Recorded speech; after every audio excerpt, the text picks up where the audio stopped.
Welcome to Balance Movement. This section is all about your whole body alignment. So we're going to start off with some top tips for improving your alignment. Starting at the floor. So what I tend to see with most people is that they are on some sort of spectrum of poor alignment. That may be that there's a little bit of collapse in the arches, or the knees turn in a little bit. Perhaps the hips are a little bit far forwards and the shoulders rolling down. So this might look a little bit like this. This is really typical, and I see a variety of this position. So hips pushed forwards, knees rolled in,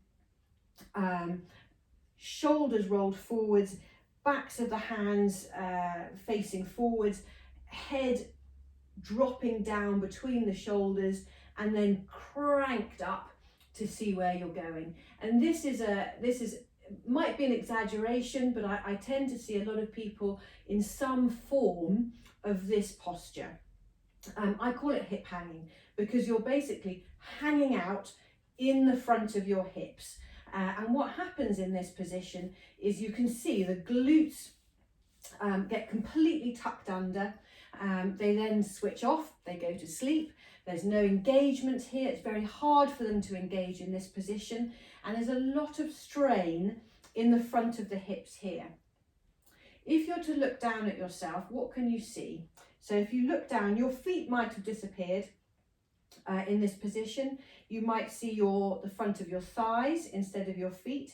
You might see your tummy instead of your thighs or your feet. And you might also see that the backs of your hands are facing forwards because those shoulders have rolled in. So just have a look at how you're standing and see if you can see any of these little cues that might indicate that you have some alignment issues. So to correct this, we're going to start at the feet. And first of all, I want to make sure that you've got a gentle engagement in the arches.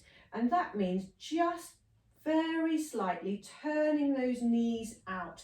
And in order to turn the knees out, you need to contract those glutes. So a little bit of glute engagement to help widen the knees and get them facing forwards. So if you had some lights on your knees right now, what you might see is that the beams are crossing slightly.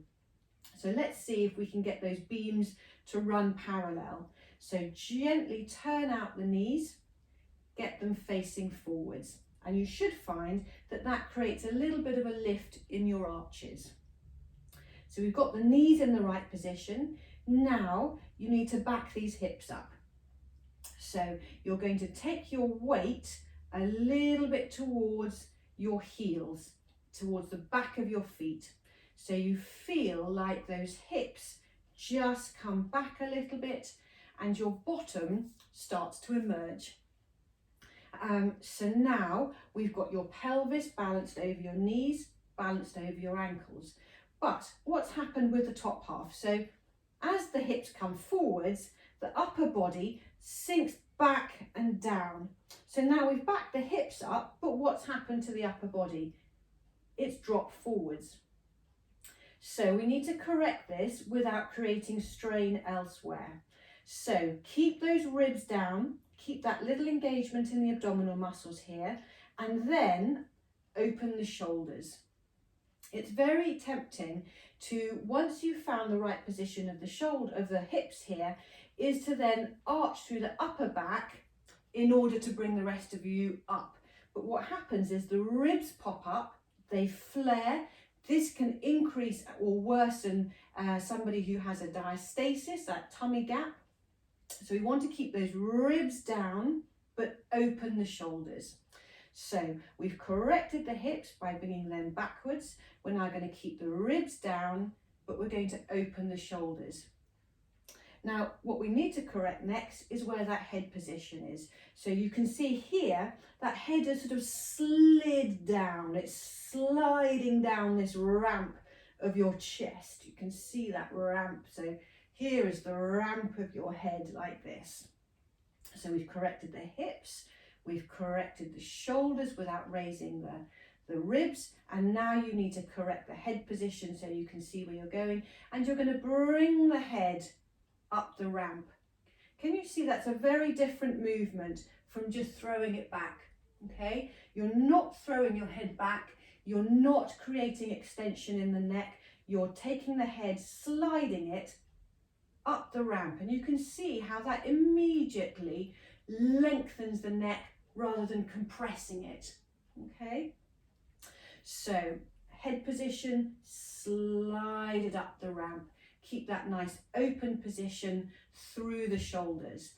And then if someone to draw a line or hold a plumb line, what they should see now is that your earlobe is aligned with your shoulder, is aligned with the middle of your hip, is aligned with the middle of your knee, is aligned with your ankle. And if you're to look down now, you should see that your toes are there. You shouldn't see the front of your thighs. You shouldn't see too much of your tummy. And you should also see that your thumb is now facing forwards. So rather than the backs of the hands like this, where the shoulders are rounded here, you've opened those shoulders, and now you have your thumbs facing forwards, which puts your hand in a much more functional, useful, efficient, anatomical position. With the hands rolled in like this, you then have to contract the muscles of the forearm in order to do anything with your hand, and this can lead to tennis elbow.